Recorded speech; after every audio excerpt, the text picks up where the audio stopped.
देख रहे हैं डार्क राजकुमार के साथ। तो चलिए पढ़ते हैं आज की कहानी की ओर। दोस्तों, वैसे तो भारत जैसे देश में भूत प्रेत की घटनाओं का मशहूर होना एक आम बात है, लेकिन आज मैं आप सभी के सामने एक ऐसी घटना को जाहिर कर रहा हूँ जो खुद मेरे साथ घटी थी।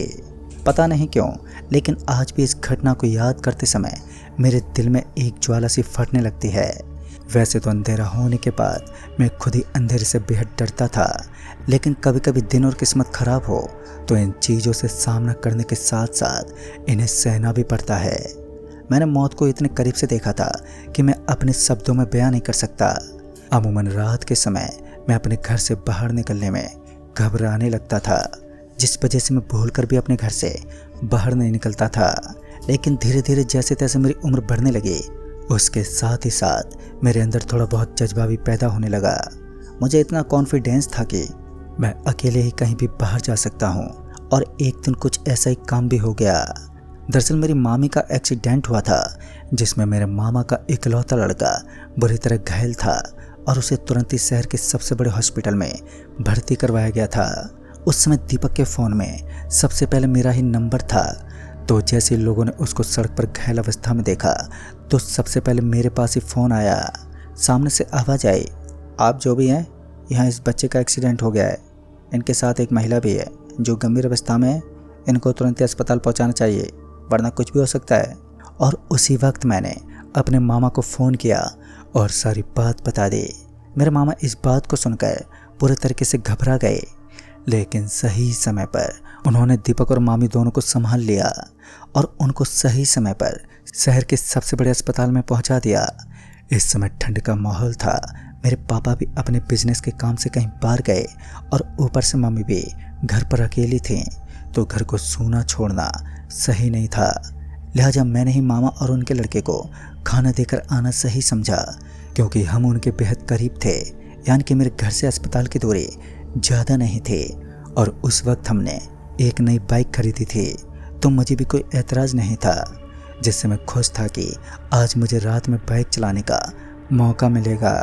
उस समय हल्की ठंड और हल्की गर्मी का माहौल था, तो जैसे ही रात होती तो ठंड पड़ने लगती और सुबह के समय में गर्मी अपने जोर पर होती। बाकी दिनों के मुकाबले आज ठंड अपने जोर पर थी, जिस वजह से मेरा पूरा का पूरा शरीर ठंड के मारे कांप रहा था। और मैं अपने दोस्त को अपने साथ ले जाना चाहता था, लेकिन वो भी कहीं काम से बाहर गया था। अब मेरे साथ कोई नहीं था, तो मैंने अपनी मम्मी को बोलकर थैली में खाना पैक करवा लिया और फिर वहाँ से निकल गया। अस्पताल की दूरी यहाँ से करीब 24 किलोमीटर की थी। जैसे मैं अपने घर के दरवाजे से बाहर निकला तो एक काली बिल्ली ने तुरंत ही मेरा रास्ता काट लिया। मम्मी ने मुझे चप्पल उतार कर कुछ देर के लिए रुकने को कहा, लेकिन मैं मम्मी की बातों पर कहाँ विश्वास करने वाला था। तभी मैं अपनी मम्मी की बातों को नज़रअंदाज करते हुए घर से बाहर निकल गया और फिर अपनी बाइक पर बैठकर तुरंत ही घर से बाहर निकल गया। इसी बीच एक सूचना ने मेरे दिल को एक राहत की सांस दी। दरअसल मुझे पता चला कि दीपक के साथ साथ उसकी मम्मी की तबीयत अब काफ़ी हद तक ठीक है और दोनों को होश आ चुका है और वो अब खतरे से बाहर है। अच्छी बात तो ये थी कि दीपक के सर में कोई चोट नहीं थी, जिस वजह से वो बच गया।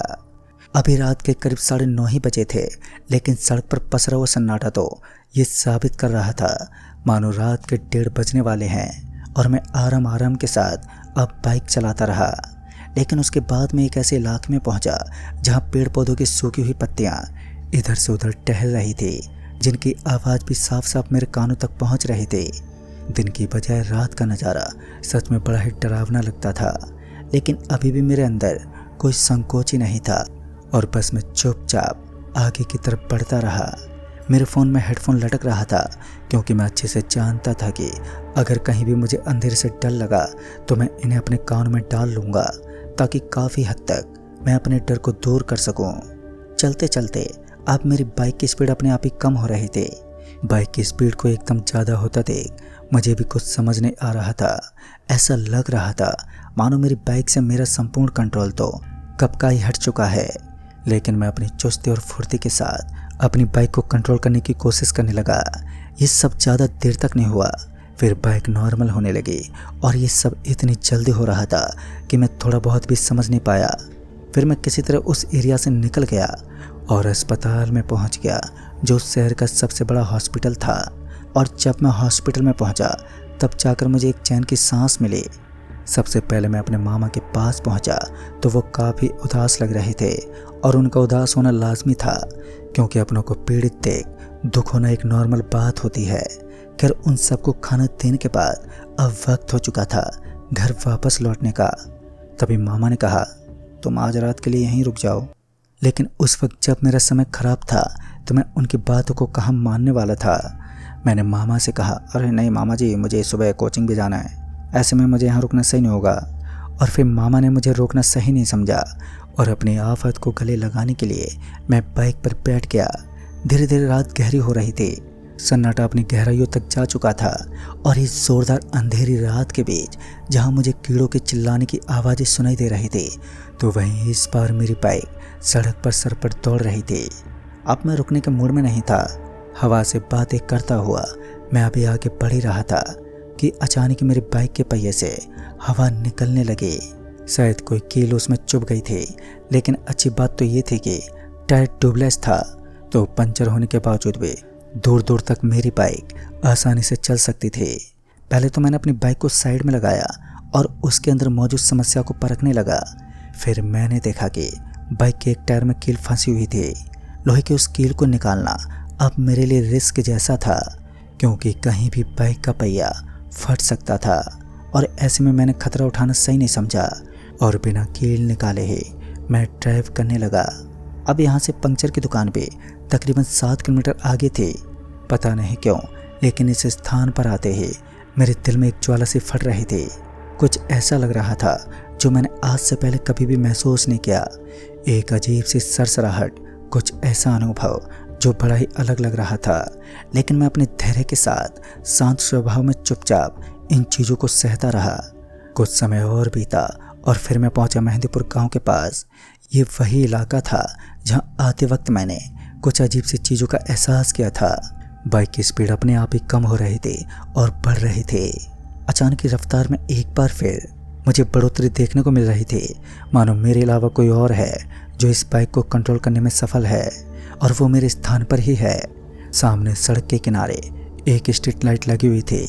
गांव में पसरा सन्नाटा तो यहाँ की अजीब चीज़ों का एहसास करवा रहा था, लेकिन दूसरी तरफ मुझे बेचैनी भी होने लगी। कुछ देर के बाद मुझे उस स्ट्रीट लाइट के नीचे एक अजीब सी परछाई दिखी। उस लंबी चौड़ी आकार की परछाई को देखते ही मुझे थोड़ा सा भय लगा। मुझे ऐसा लग रहा था मानो वहाँ कोई मौजूद है, लेकिन असल में तो किसी का नामो निशान ही नहीं था। और इतने में ही हवा का एक तेज झोंका वहाँ से बिजली की रफ्तार से गुजर गया। घास फूस के तिनके मेरी आंखों में पड़ने लगे और इससे पहले मैं अपने आप को संभाल पाता कि मुझे अपने शरीर में गुदगुदी सी होने लगी। यह खुजली इतनी ज़्यादा बढ़ चुकी थी कि मैं अपने पूरे शरीर को खुजलाने लगा। काफ़ी देर तक ऐसा ही चलता रहा, लेकिन जैसे तैसे ये माहौल शांत हुआ तो मेरे शरीर में भी उस खुजली का असर अब कम देखने को मिला। इस खुजली के मारे मैंने अपनी बॉडी पर पहन रखे कपड़ों को भी लगभग उतार दिया था, लेकिन उसके बाद ठंड ने कहर ढा दिया। मेरा पूरा शरीर एकदम से ठंडा पड़ने लगा। ठंड के मारे मुझे वापस अपने कपड़े पहनने पड़े और बाइक को तेज चलाने लगा। लेकिन अब मेरी बाइक की हेडलाइट अपने आप ही ऑफ ऑन हो रही थी, साथ ही हॉर्न भी बज रहा था। और उस समय पेड़ों के सरसराने की आवाज़ के साथ साथ सड़क पर किसी तेज तेज कदमों की आहट भी सुनाई दे रही थी। मेरी बाइक की स्पीड बहुत ज़्यादा धीमी हो चुकी थी और इस समय मेरी बाइक सिर्फ 20 की रफ्तार में थी, लेकिन मैंने चारों गियर डालकर स्पीड को फुल कर रखा था। यानी कि यहाँ कुछ तो ऐसा चल रहा था जो मेरी समझ से बाहर था, और अब तो मुझे ये सब यकीनन तौर पर भी नज़र आ रहा था। शायद कुछ तो बहुत बुरा था जिसका अनुभव मैंने आज तक नहीं किया। इतने में ही मेरी बाइक अचानक से सड़क पर एकदम से पलट गई। मैं कुछ इस प्रकार से ज़मीन पर गिरा कि मेरे हाथ पैर छिल चुके थे और फिर मेरे पैर पर एक जोरदार मौज भी आ चुकी थी। लेकिन गंभीरता के साथ भी मेरे अंदर खड़े होने का साहस था। मैं खड़ा तो होना चाहता था, लेकिन किसी ने मेरे शरीर को जकड़ लिया था और अब मैं पूरी ताकत लगाने के बाद भी अपने पूरे शरीर को हिला नहीं पा रहा था। मुझे एहसास हो रहा था कि कोई तो ऐसा है जिसने मेरे शरीर को पूरी तरह जकड़ रखा है। तभी मैं चिल्लाने की कोशिश करने लगा, लेकिन मैं विफल रहा, क्योंकि मेरे मुंह से कोई आवाज़ ही नहीं निकल रही थी। इतने में ही मुझे अपने आसपास चमगादड़ का एक बहुत बड़ा झुंड दिखा, जिसके अंदर से एक बहुत ही बड़ी चमगादड़ एक आदमी का रूप धरकर मेरे सामने प्रकट हो गई, जिसके पैरों में लाल लाल कलर के 2 जूते नजर आ रहे थे और साथ ही उसके सर पर एक पगड़ी भी बंधे हुए थे। वो किसी राजा की तरह लग रहा था। फिर वो मेरी तरफ हल्का सा मुस्कुराया और उसके बाद उसने अपने पैर की सहायता से मेरे सर पर जोर से मारा, जिस वजह से मैं करीब करीब ज़मीन में गिर चुका था। लेकिन उसी वक्त मैं बेहोश हो गया। शायद मेरी चीख पुकार से कुछ लोग जल्दी से वहाँ मेरे पास पहुँचे और उन्होंने सही समय पर मेरी मदद कर दी और इस तरह मेरी जान बच गई। दोस्तों, इस दिन चोट आने के बाद मुझे भी अपने मामा के लड़के के पास ही भर्ती रहना पड़ा, लेकिन करीब 11 दिन तक मुझे बहुत तेज़ बुखार रहा और बाद में जाकर मैं नॉर्मल हुआ।